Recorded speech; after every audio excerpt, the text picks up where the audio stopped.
ವೀಕ್ಷಕರೇ ನಮಸ್ಕಾರ. ಜಿತ್ media network YouTube ವಾಹಿನಿಯ ವಿಶೇಷ ವಿಡಿಯೋ ನೋಡೋದಕ್ಕೆ ನಿಮಗೆಲ್ಲ ಸ್ವಾಗತ. ಪದೇ ಪದೇ ಆರೋಗ್ಯ ಕೈ ಕೊಡ್ತಾ ಇದೆಯಾ? ಮನೇಲಿ ಈ ವಾಸ್ತುದೋಷ ಇರುತ್ತೆ ಅನ್ನೋ ರಹಸ್ಯದ ಮಾಹಿತಿಯನ್ನ ಈ ವಿಡಿಯೋದಲ್ಲಿ ನಾನು ನಿಮಗೆ ತಿಳಿಸ್ಕೊಡ್ತೀನಿ. ಹಾಗೇನೆ ಈ ವಿಡಿಯೋಗೆ ಈಗಲೇ ಒಂದು ಲೈಕ್ ಕೊಟ್ಟು ವಿಡಿಯೋದ ಕೆಳಗಡೆ ಓಂ ನಮೋ ಭಗವತೆ ವಾಸುದೇವಾಯ ಅಂತ ಕಮೆಂಟ್ ಮಾಡೋದಕ್ಕೆ ಮರಿಬೇಡಿ. ಈ ವಿಡಿಯೋವನ್ನ ಶೈಕ್ಷಣಿಕ ಉದ್ದೇಶದಿಂದ ಮಾತ್ರ ಸ್ವೀಕರಿಸಿ. ಮೆಡಿಕಲ್ ಟ್ರೀಟ್ಮೆಂಟ್ ನಡೀತಾ ಇದ್ರೆ ಅದನ್ನ ಬಿಡಬೇಡಿ. ಸರಿ, ಇವತ್ತಿನ ವಿಷಯ ಶುರು ಮಾಡೋಣವಾ? ನಿಮ್ಮ ಸುತ್ತಮುತ್ತಲಿರೋರನ್ನ ಯಾವತ್ತಾದ್ರೂ ಗಮನಿಸಿದ್ದೀರಾ? ಕೆಲವರು ತುಂಬಾ ಚುರುಕಾಗಿರ್ತಾರೆ, ಏನಾದ್ರೂ ಕೆಲಸ ಮಾಡ್ತಾನೇ ಇರ್ತಾರೆ. ಅವರಿಗೆ ಸುಸ್ತೇ ಆಗಿರೋದಿಲ್ಲ. ಬೆಳಗ್ಗೆಯಿಂದ ರಾತ್ರಿ ಮಲಗೋವರೆಗೂ ಕೂಡ ನಾನ್ ಸ್ಟಾಪ್ ಆಗಿ ಕೆಲಸ ಮಾಡ್ತಾನೆ ಇರ್ತಾರೆ. ಅದರಲ್ಲೇ ಅವರಿಗೆ ಫುಲ್ ಖುಷಿ. ಇನ್ನು ಕೆಲವರು ಇರ್ತಾರೆ, ಅವರನ್ನ ನೋಡ್ಬೇಕು ನೀವು. 2 ದಿನಕ್ಕೊಮ್ಮೆ ಹಾಸಿಗೆ ಹಿಡಿದಿರ್ತಾರೆ. ಇವತ್ತೊಂದು ಕಾಯಿಲೆ, 2 ದಿನಕ್ಕೊಮ್ಮೆ ಇನ್ನೊಂದು ಕಾಯಿಲೆ ಅಂತ ಹೇಳ್ತಿರ್ತಾರೆ. ಯಾವಾಗ ನೋಡ್ತಿದ್ರು ಆಸ್ಪತ್ರೆಗೆ ಹೋಗ್ತಾನೇ ಇರ್ತಾರೆ.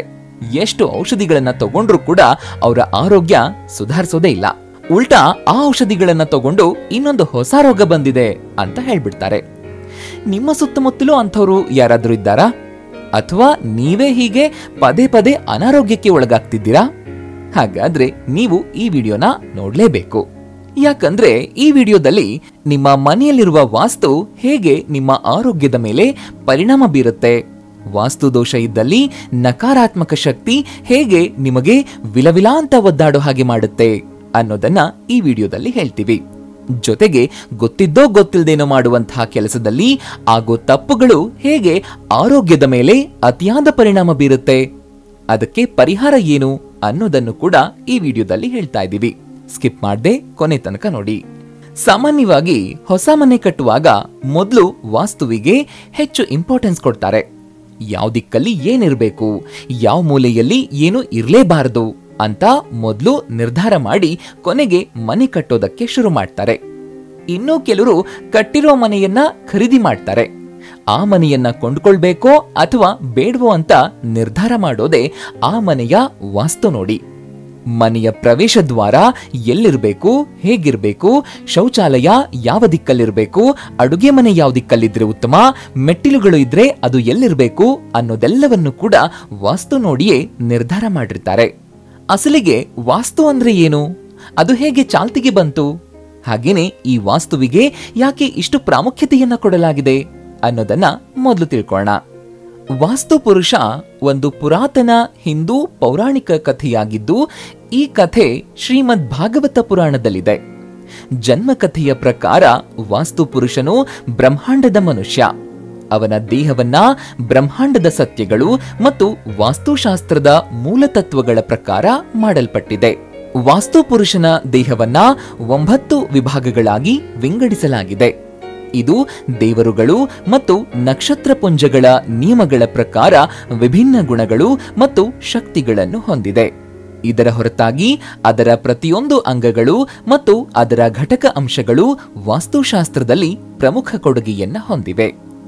ವಾಸ್ತು ಪುರುಷನ ಉಪಸ್ಥಿತಿಯು ಭೌತಿಕ ಮತ್ತು ಆಧ್ಯಾತ್ಮಿಕ ಅನುಭವವನ್ನ ಸೂಚಿಸುತ್ತೆ ಮತ್ತು ವಾಸ್ತುಶಾಸ್ತ್ರದಲ್ಲಿ ಪ್ರಮುಖ ಸ್ಥಾನವನ್ನ ಹೊಂದಿದೆ.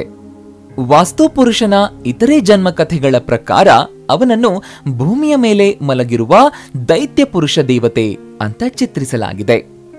ವಾಸ್ತುಶಾಸ್ತ್ರದ ಪ್ರಕಾರ ಯಾವುದೇ ಕಟ್ಟಡ ಅಥವಾ ಮನೆಯನ್ನು ನಿರ್ಮಿಸುವಾಗ ವಾಸ್ತು ಪುರುಷನ ಬಗ್ಗೆ ಕಾಳಜಿ ವಹಿಸೋದು ಅವಶ್ಯಕ. ಆ ರೀತಿ ಮನೆ ಕಟ್ಟಿದ್ದೇ ಆದಲ್ಲಿ ಆ ಮನೆಯಲ್ಲಿರುವ ಪ್ರತಿ ವ್ಯಕ್ತಿಯ ಜೀವನದಲ್ಲಿ ಸುಖ, ಶಾಂತಿ, ಅಭಿವೃದ್ಧಿ, ಸಂಪತ್ತು ಎಲ್ಲವೂ ತುಂಬಿ ತುಳುಕಾಡ್ತಾ ಇರುತ್ತೆ ಅಂತ ಹೇಳಲಾಗಿದೆ. ಒಂದೇ ಒಂದು ಚಿಕ್ಕ ವಾಸ್ತು ಸಮಸ್ಯೆ ಆಗಿದ್ದೇ ಆದಲ್ಲಿ ಅದೇ ಮನೆಯಲ್ಲಿರುವ ಕುಟುಂಬದ ಸದಸ್ಯರು ಒಂದಲ್ಲ ಒಂದು ಸಮಸ್ಯೆಯನ್ನ ಎದುರಿಸೋ ಹಾಗಾಗುತ್ತೆ. ಅದರಲ್ಲೂ ಆರೋಗ್ಯ ಸಮಸ್ಯೆ ಕಾಣಿಸ್ಕೊಳ್ಳೋದು ಹೆಚ್ಚಂತೆ.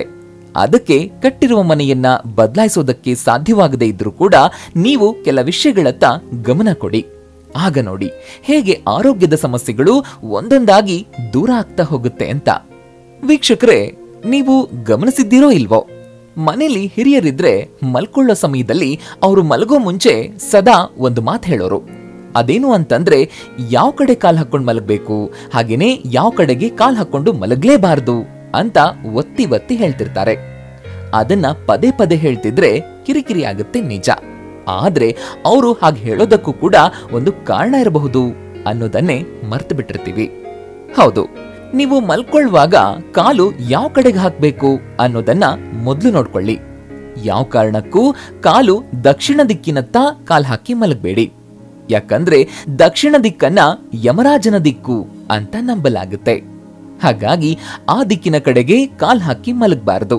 ಹಾಗೇನೆ ವಾಸ್ತು ಪ್ರಕಾರ ಹೇಳೋದಾದ್ರೆ ದಕ್ಷಿಣಕ್ಕೆ ಕಾಲ್ ಹಾಕಿ ಮಲಗಿದ್ರೆ ತಲೆ ಮತ್ತು ಕಾಲ್ ನೋವು ಬರೋದು ಗ್ಯಾರಂಟಿ ಅಂತ ಹೇಳಲಾಗುತ್ತೆ.